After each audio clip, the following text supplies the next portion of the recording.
Hey, what's up everybody? So you're wondering what it's like to actually live in the city of Phoenix. The truth is, there are some great things about living in Phoenix, and there's some bad things about living in Phoenix. But after watching this video, you're gonna know the good, the bad, and the ugly about living in America's hottest city. My name is Andrew McGuire, and I'm an investment-focused real estate agent living in the Phoenix metro area. I've been investing in and helping clients invest in Phoenix real estate, finding them great deals that cash flow in the Phoenix metro for the last 5 years. Before we get into the video, in the description below, I've put a link to my ultimate investment guide for the Phoenix metro area, which includes the 5 best areas of the Phoenix metro to invest in today, as well as 3 of the top non-conventional, non-traditional management strategies that can help you find great cash flow today in this market in 2023. If you're looking to buy a second home or an investment property in the area, you can find that guide in the description below. And I'm gonna be straight up with you guys. I am not keeping it PC corporate culture here. I'm gonna give you the straight up truth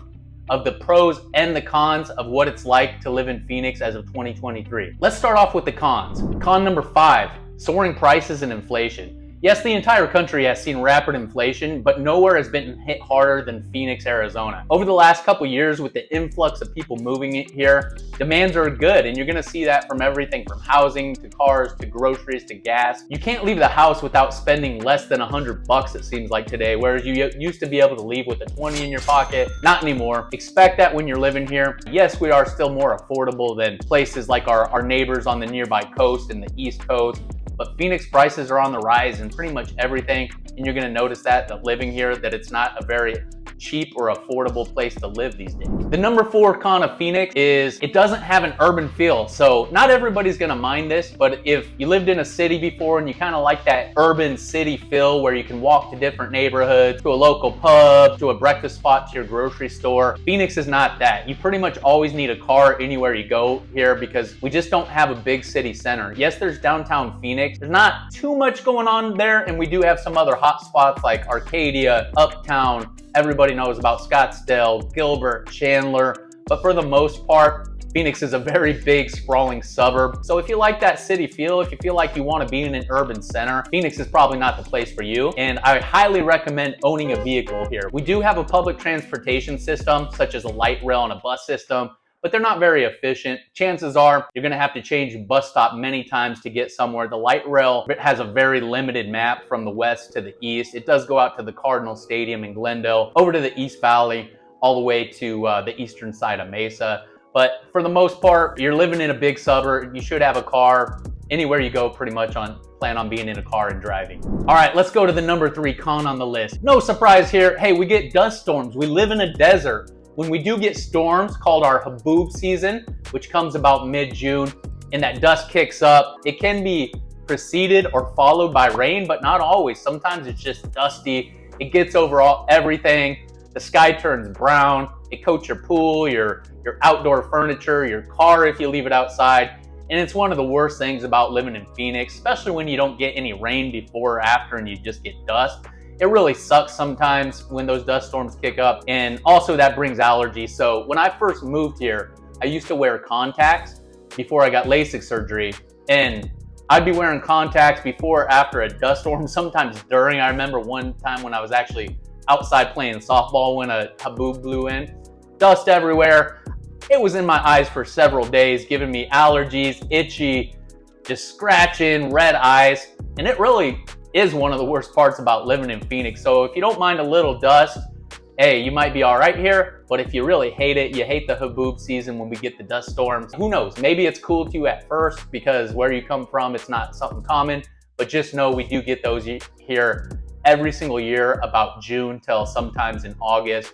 We have those dust storms. It's just part of the downside of living in Phoenix. Number 2, no surprise here either. It is hot as hell in Phoenix. If you don't mind 118 degrees in the summer and you just want to kick back and enjoy your pool with the misters on, it's not going to bother you as much. If you do, if heat bothers you, Phoenix might not be your spot. Now we do trade it, and we'll talk about one of the cons on the list, which, hey, I won't hold back. It's our weather. It's one of the best parts of living in Phoenix. But to get that sweet weather, you got to go through the hellish 118 to 120 sometimes in the summer. I don't like the heat either, but there's ways you can get around this, like getting out early in the day It's very dry out, so it doesn't feel horrible in the morning. Get yourself some shade in the backyard, get a pool, and that's what Arizona living's really all about. So if you don't like pool season, again, Phoenix might not be the place for you, but if you don't mind the heat or you can get around the heat like we do in our backyard, we invest in our backyard and make it nice and comfortable, that's the way to do it. You'll get through those 3 months in no time of the 115 plus. Just know that's part of the deal of living in Phoenix. It's hot as hell, and once you get through that, we have some pretty sweet weather, but it is hot for a few months of the year for sure. And now, this is a touchy subject for some of you, but the number one con about living in Phoenix is our politics are changing. Arizona used to be a reliably conservative state. Me being in real estate, I like living in a conservative state. The data has spoken. People are migrating to Arizona, Texas, and Florida, states that are conservative. If you look at the states that are leaving, they're the blue states typically, your New York, your California, your Oregon, Washington. I've benefited a lot from this in my own business, working with a lot of folks from out of state on the West Coast, moving into Phoenix, but it's changing. So don't come here and vote for the same policies that make people in your state want to leave. You know, you got the homeless problem, you got people all over the streets, drug use, crime is high in these states. We don't want that in Arizona. I like living in a conservative state, and that's kind of in question if you've seen the last couple election cycles here. Arizona, they're now calling a purple state, which is somewhere between blue and red. If you look at our last election for governor, one hardly even campaigned. The other one was out there every single day, seemed to be the people's favorite, but did not win. So it just goes to show the politics are changing here. Let's hope that we see that go the other way again soon, back to being a red state. But who knows? That's one of the things that concerns me being in real estate is that, you know, Arizona politics are changing. And again, people are moving to the red state. So I want to be one of those states where people want to continue to move to. And part of that is because of the politics. Now that we've covered the bad side, let's talk about the good. Now, Arizona has a lot of good, especially Phoenix. And there's too many to put on this list, but I narrowed it down to the top 5. Let's get into it. Number 5, job opportunities. Phoenix is absolutely booming with businesses and people moving in here. We see jobs everywhere. If you want to make a high income, it doesn't seem like they can hire quick enough here. You got the tech industry, the semiconductor industry, you have some finance companies. The real estate industry is always on fire. If you want to work and you're looking for a corporate job or a servicing company, there isn't anywhere out there better than Phoenix, in my opinion, for job growth. You're just seeing it everywhere. You got Price Corridor in Chandler. You have all the semiconductors building plants up on the north side of town. And it doesn't stop there. You have companies like Tesla and Apple, traditionally Silicon Valley companies that are bringing manufacturing and a ton of jobs. And you just see it. You know, there's wealth to spread around now. There's a lot of high incomes out there, and it seems to be trickling down. And there's just opportunity everywhere. I think that's going to continue to keep going that way as we become known as a very friendly business state. Let's hope so. Let's hope that stays the case. But as right now, it doesn't get any better than Phoenix job opportunities. Number 4 on the list, entertainment and fun. Phoenix is a fun city right now. It used to be we just had things like all-star games, the golf tournament, spring training. But as more people continue to move to Phoenix, more fun comes along with it. You're seeing out where I live in the East Valley, where it used to be kind of a little bit slower. Now you got restaurants, some of the trendy restaurants. You got your Top Golf. You got a couple surf parks going in. On the west side, you have a large outdoor theme park / water park coming in. And you just see it all over town. Between the city centers and the development, all the little hot pockets.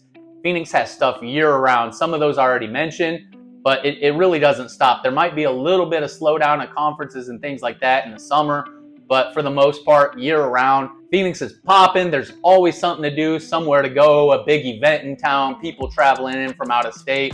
And with that, Phoenix has become a hot spot, a really fun place. And you just see that as people continue to move here. And it's certainly something that we like to do is get out and eat and go to different parts of town, go shopping. Phoenix is becoming one of the funnest cities in the country, in my opinion. Number 3 on the list, outdoor recreation. Phoenix has mountains. We don't have a lot of water right in the Phoenix metro, but we do have some lakes not too far out. I have several friends who have boats. There's a lot of people who invest in Jeeps, go hiking, go on trails in the Jeeps on the weekend. A lot of people don't know this about Phoenix, but you can drive 3 hours south be in Mexico in the ocean. 3 hours from Phoenix, it's not that bad. The same day you can go up north of Flagstaff and go skiing. They still have snow on the mountains here in the early part of the year. So you really think about Arizona as a desert, kind of a barren desert, and people know there's some good mountains and some hiking, but you don't think about those other outdoor recreation areas. It's one of the things people move to Phoenix for, is because they want to be outdoors. They want to keep fit and active, and there aren't too many better places than that than the Phoenix area. Number 2 on the list, let's talk about real estate. Our market's been absolutely booming since 2020. Prices going up. You know, if you're an investor, if you own property, you've probably made more than your actual income just by owning one house in the last few years. And in my opinion, with the amount of people moving here and projected to move here in the next decade, Phoenix is going to be one of the hottest real estate markets over the next decade, in my opinion, and I don't see that slowing down anytime soon. And number 1 on the list, no surprise here, I preluded to this earlier, we've got some of the best weather in the country. It can't help but put you in a good mood when everybody else in the country is in snow and rain, dark skies, and we've got mountains, blue sky, 70 to 80 degrees, 40 to 50 degrees when you wake up. We have absolutely the best weather in the country 9 months of the year. And I feel like that's another reason why so many people move here. Not only is the temperatures perfect, but you know, that blue sky does something for you.